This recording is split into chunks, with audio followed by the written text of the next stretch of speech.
Isang mapagpalang araw ulit sa ating lahat mga kachaupan. It's me again, Bernard De Galieto, and welcome to my vlog.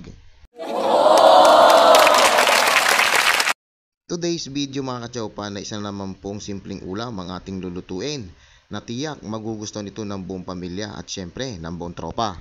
Kaya tara, samahan nyo na akong lutuin ito.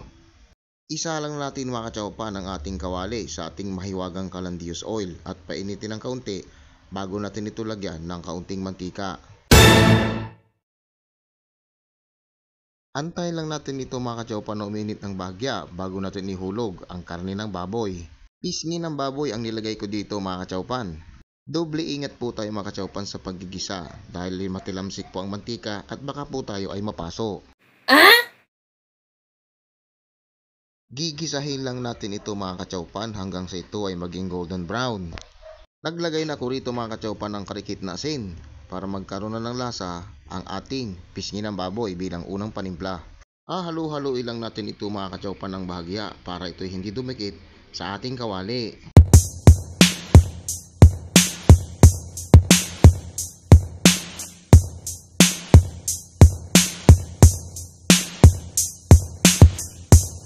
Makalipas ang ilang minuto mga kachaupan ay ganito ang naging itsura. Kuha na natin mga kachaupan ang kanyang texture o kulay na gusto natin. Susunod na gagawin natin dito mga kachaupan ay atin itong i-set aside para ibang sangkap naman ang ating lulutuin.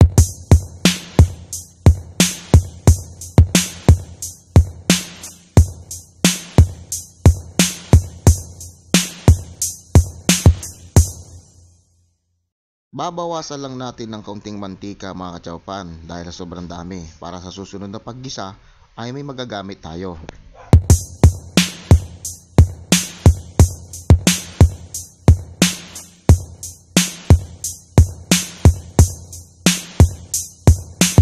Sa ganitong punto mga kachaupan ay pwede nating isa ang unang sangkap, ang sibuyas.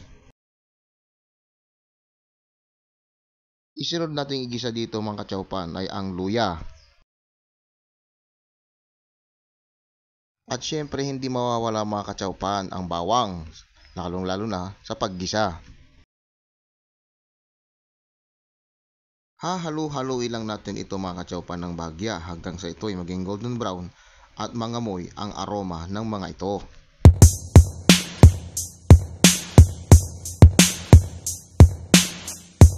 Sa ganitong punto mga kachaupan ay pwede na nating igisa ang ating langka.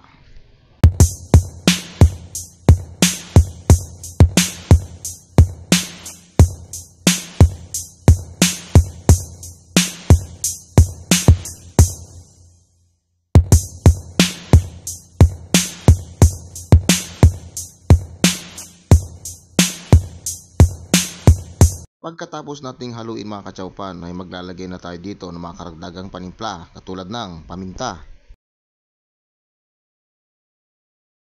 bitsin or MSG, optional lang ito mga kachaupan.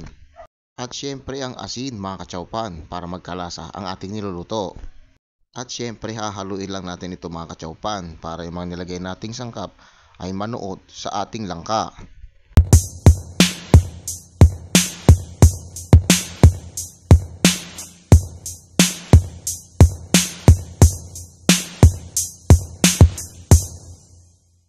Pagkatapos nating haluin mga kachaupan na ilalagay na natin dito ang pangalawang gata ng nyog para pampalambot dito sa ating langka.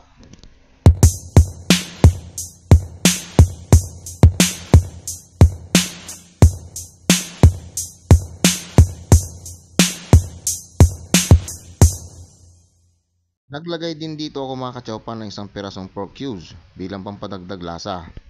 Tatakpan lang natin ito mga kachaupan hanggang sa lumambot ang ating bida, ang langka. Makalipas ang ilang minutong pag-aantay mga kachaupan, ito na po naging itsura ng ating langka. Malambot na po ito. Hahaluin lang natin ito mga kachaupan ng bahagya para maging balanse ang pagkakaluto nito.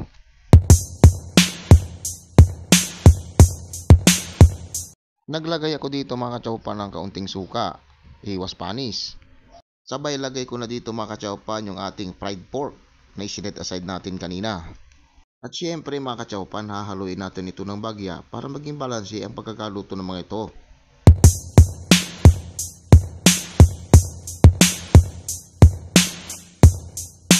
Sa puntong ito mga kachaupan ay pwede nating ilagay ang unang gata ng nyog. At syempre hahaluin natin ito ng bagya mga kachaupan para bumalanse sa ating langka yung gata ng nyog.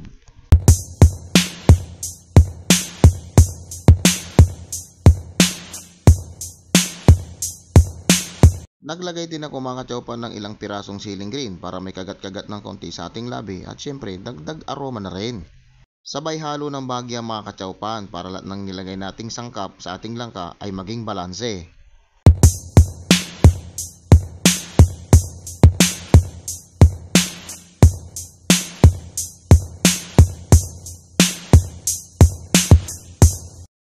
Sa wakas mga kachaupan ay luto na rin po ang ating dinataang langka.